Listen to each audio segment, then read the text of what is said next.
একই ভিডিওতে আজকে আপনাদেরকে ২ ধরনের খোলা জালি পিঠা তৈরি করে দেখাবো। হ্যালো এভরিওয়ান, আসসালামু আলাইকুম। Welcome back to my channel.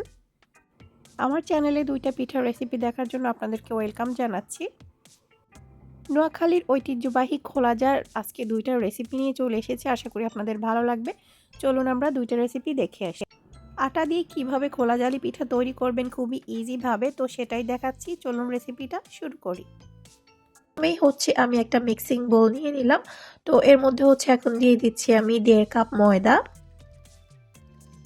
সাথে দিয়ে দিলাম পরিমাণ মতো লবণ।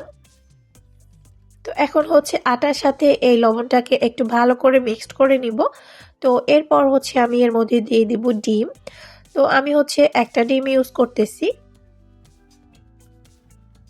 তো এখন ডিমটাকেও ভালো করে এগুলোর সাথে মিক্সড করে নিব। এরপর আমি এর মধ্যে আস্তে আস্তে করে পানি দিয়ে ভালো করে মিশিয়ে একটা বেটার তৈরি করে নিব। তো আসলে ট্র্যাডিশনাল ওয়েতে এই পিঠাটা বানানো হয় চালের গুঁড়া দিয়ে। তো আমি আজকে আপনাদেরকে ময়দা দিয়ে বানিয়ে দেখাচ্ছি। তো এভাবেও কিন্তু পিঠাটা খেতে মজাই হয় আর একদমই সফট হয়। তো আমি একটু একটু করে পানি দিচ্ছি এখন। তো প্রথমে অল্প একটু দিয়ে দিলাম, এরপর আবারও একটু দিয়ে দিলাম। তো একটু একটু করে পানি দিয়ে ভালো করে দেখতেই পাচ্ছেন আমি কিভাবে মিশিয়ে নিচ্ছি। আপনারা চাইলে কিন্তু হাত দিয়েও খুব সুন্দর করে মিশিয়ে নিতে পারেন। তো আমি একটা চামচ দিয়ে এগুলাকে ভালো করে মিশিয়ে নিচ্ছি। তো ব্যাটারটা কিন্তু ঘন হবে না, একটু পাতলা টাইপের হবে, কারণ এই পিঠার ব্যাটারটা কিন্তু ঘন হয় না, পাতলা টাইপের হয়। সেই জন্য আপনি আটা কিংবা ময়দা দিয়ে বানান, নয়তো বা চালের গুঁড়া দিয়ে বানান, যেটা দিয়েই বানান, পিঠার ব্যাটারটা একটু পাতলা টাইপের হবে। তো দেখতেই পাচ্ছেন এরকম পাতলা টাইপের হবে। তো আমি ব্যাটারটাকে আবারও একটু ভালো করে মিক্সড করে নিব। ব্যাটারটা কিন্তু আমার রেডি হয়ে গিয়েছে, শুধু আরেকটু মিক্সড করতে হবে। তো এরপর চলে আসলাম পিঠাটা বানানোর জন্য। তো চুলাতে একটা পাইপেন বসিয়ে দিয়েছি আমি। তো প্রথমে আমি আপনাদেরকে একটা বানিয়ে দেখাচ্ছি, যেটাতে আমি কোনো পাইপের মধ্যে তেল ব্রাশ করি নাই। তো সেটা আপনাদেরকে দেখাচ্ছি কেন একটু পরেই বলতেছি। আপনি যখন তেলটা ব্রাশ করবেন না, তখন আপনার পিঠাটা জালি একদমই কম হবে। তো আমি ঢাকনা দিয়ে দিলাম আর আপনাদেরকে দেখাচ্ছি। এই যে দেখতেই পাচ্ছেন পিঠাটা কিন্তু জালি হয় নাই, তবে পিঠাটা হয়েছে সুন্দর মতো, কিন্তু জালি একদমই কম হয়েছে। তো আমি আপনাদেরকে আরো একটা পিঠাও করে দেখাচ্ছি। তো এটাতেও আমি তেল ব্রাশ করি নাই। তো এই পিঠাটাও কিন্তু সুন্দর হয়েছে, মোটামুটি মানে জালি হয়েছে। তো দুইটা পিঠা কিন্তু আমার হয়ে গিয়েছে। এরপর আমি আরো একটা ভেজে নিব। তো এখন আমি তাওয়ার মধ্যে একটু তেল ব্রাশ করে নিচ্ছি। আর তেল ব্রাশ করলে দেখবেন যে আপনার পিঠাটা একদমই অনেকগুলা জালি হয়। আপনি যে আটা দিয়ে বানাচ্ছেন সেটা বোঝাই যাবে না, মনে হবে যে আপনি চালের গুঁড়া দিয়েই বানাচ্ছেন। তো দেখতেই পাচ্ছেন দেওয়ার সাথে সাথেই কিন্তু অনেকগুলা জালি হয়ে গিয়েছে। তো আমার পাইপেনটা আসলে বেশি বড়, যার কারণে পিঠাটা পারফেক্ট ভাবে গোল হচ্ছে না। আর একটু যদি পাইপেনটা ছোট হতো তাহলে পিঠাগুলা সাইজ মতো হইতো আর কি। তো যাই হোক, আমি এই পিঠাটাও কিছুক্ষণ পর ঢাকনাটাকে উঠিয়ে নিলাম। তো এখন এটাকে উঠিয়ে নিচ্ছি। আসলে এই পিঠাটা হতে একদমই কম টাইম লাগে, খুব অল্প সময়ের মধ্যেই কিন্তু আপনি এই পিঠাটা তৈরি করে নিতে পারেন।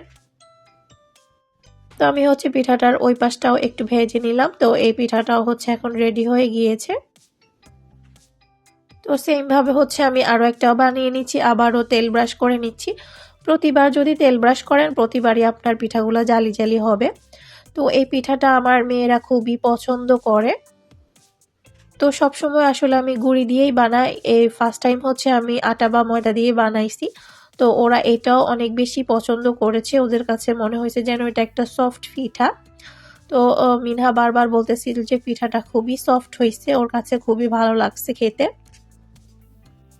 তো এই পিঠাটা আপনারা আসলে কি বলে ঝোল, তারপর যে কোনো টাইপের মাংস দিয়ে খেতে পারেন, খেতে ভীষণ মজার হয়। তো ওই পিঠাটাও আমি উঠিয়ে নিয়ে আবারও তেল ব্রাশ করে আরো একটা পিঠাও দিয়ে দিচ্ছি। তো সেম ভাবেই আমি সবগুলা পিঠা বানিয়ে নিব। তো ফিরে আসছি আমি সবগুলা পিঠা বানিয়ে নেওয়ার পরে।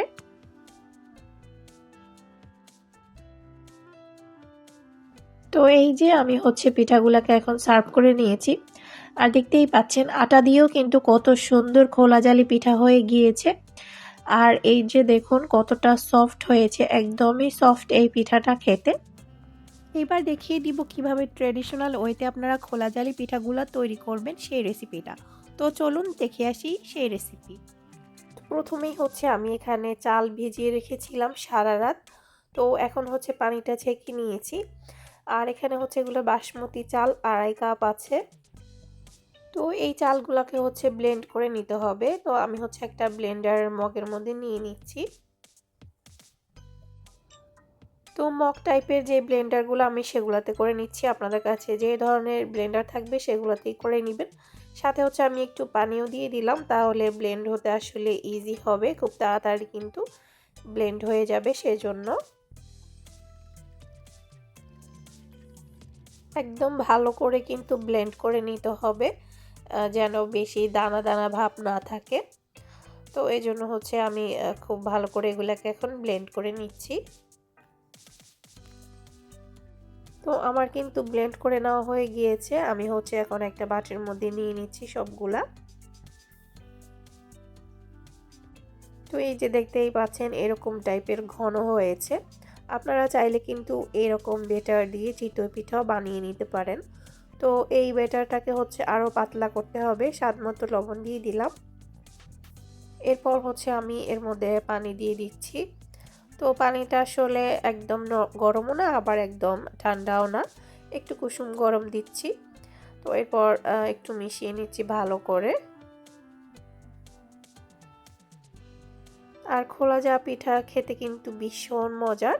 আমার তো খুবই পছন্দের এই পিঠাটা। এই পিঠাটা খেতে কিন্তু কোনো কিছুর প্রয়োজন হয় না, আপনি শুধু শুধুও খেতে পারেন।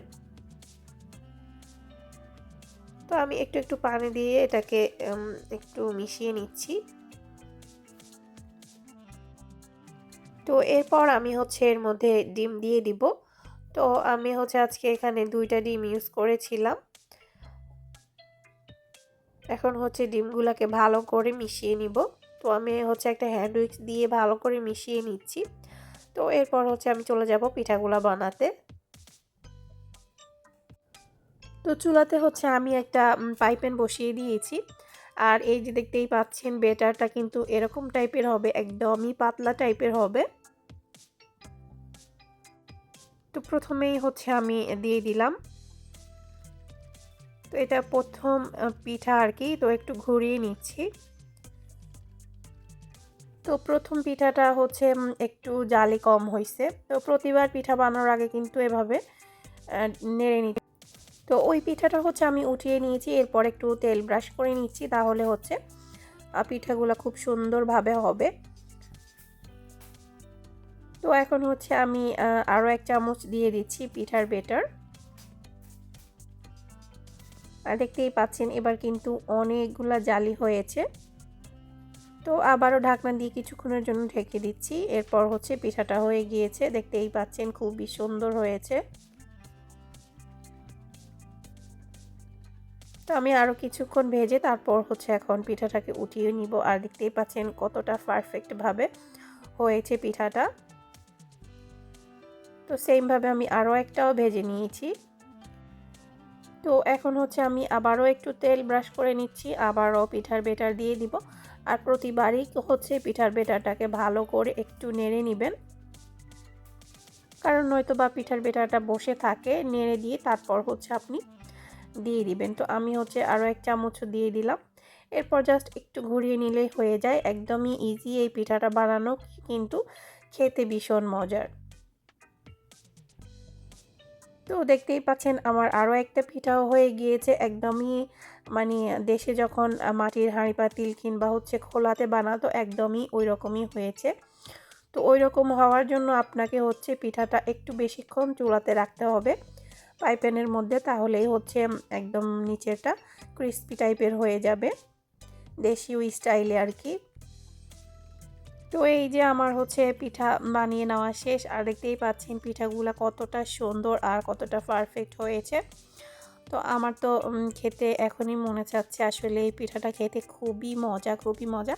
আপনারা যারা এখনও ট্রাই করেন নাই অবশ্যই একবার হলেও এই পিঠাটা ট্রাই করে দেখবেন, খুবই মজা লাগবে আপনাদের কাছে। তো আজকের পিঠাগুলো কিন্তু ভীষণ সুন্দর হয়েছে। পিঠাগুলো সার্ভ করেছি হচ্ছে আমি 2টা ভর্তার সাথে, ধনেপাতার ভর্তা আর হচ্ছে সরিষা ভর্তা।